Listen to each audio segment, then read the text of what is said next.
Bonjour à tous et bienvenue dans la manne du jeudi.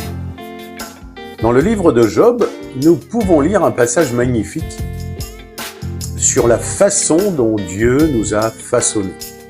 Job au chapitre 10 et au verset 8 à 11 nous dit « Tes mains m'ont formé, elles m'ont créé, elles m'ont fait tout entier. Et tu me détruirais ? Souviens-toi que tu m'as façonné comme de l'argile. Voudrais-tu de nouveau me réduire en poussière ?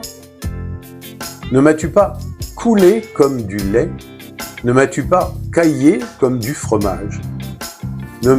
Tu m'as revêtu de peau de chair, tu m'as tissé d'os et de nerfs. » Dieu va employer aussi dans Genèse 2 le mot « façonner » qu'on vient de lire.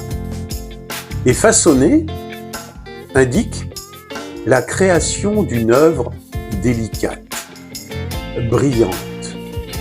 Nous devons prendre conscience que Dieu porte une attention toute particulière à notre corps et il s'intéresse au moindre de ses détails. Pourquoi ? Pour un but. Et nous trouvons la réponse dans la première épître aux Corinthiens au chapitre 6 et au verset 19.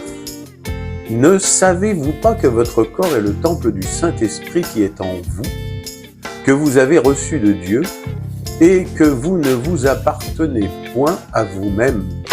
Ça, c'est une réponse extraordinaire.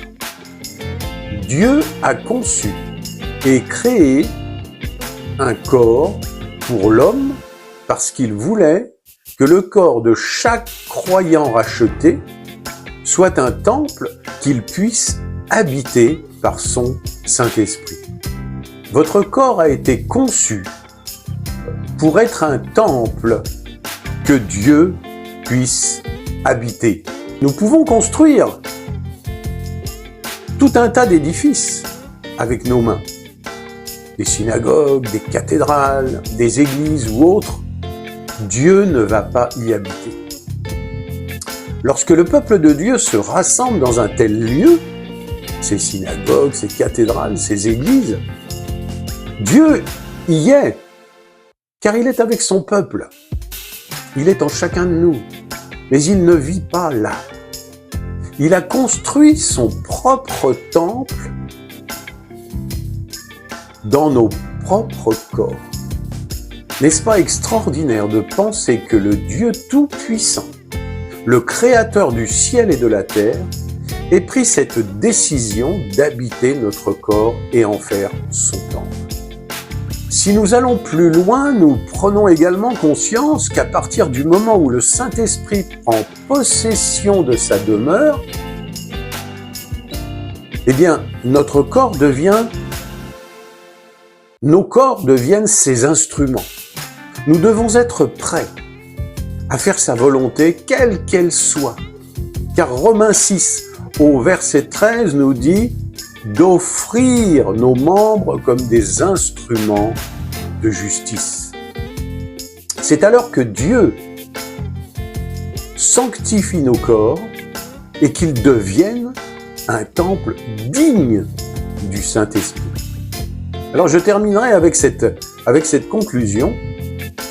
Si nous lui sommes soumis, sans réserve, comme des instruments de sa volonté, Dieu va nous dire alors, enfin c'est ce que je pense, puisque ces corps sont à moi, j'accepte la responsabilité de les entretenir et de veiller à leur bien-être dans cette vie et bien entendu dans la vie éternelle.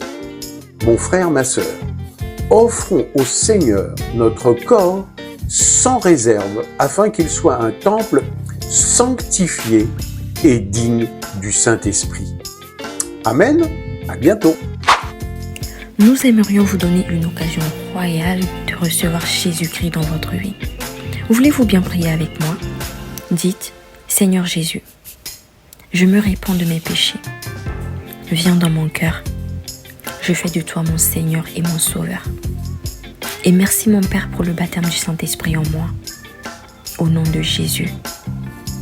Par cette simple prière, nous croyons que le Saint-Esprit vous conduit sur le chemin de la nouvelle naissance. Allez dans une église ou dans une assemblée de Christ dont le fondement est la parole de Dieu. Passez par les eaux du baptême, un baptême par immersion, et donnez à Dieu la première place. Nous espérons de tout cœur que ce message vous encouragera. Si vous connaissez une personne de votre entourage, une famille ou toute une communauté, pour qu'elle puisse être encouragée ou être relevée, n'hésitez pas à le partager.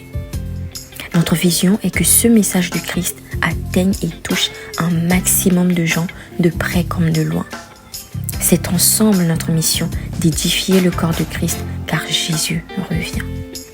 Appuyez sur la cloche de notification et merci infiniment de nous soutenir en vous abonnant à notre chaîne. N'hésitez pas à laisser vos contributions et vos requêtes de prière dans la section des commentaires. Nous prierons pour vous. Amen et soyez abondamment bénis.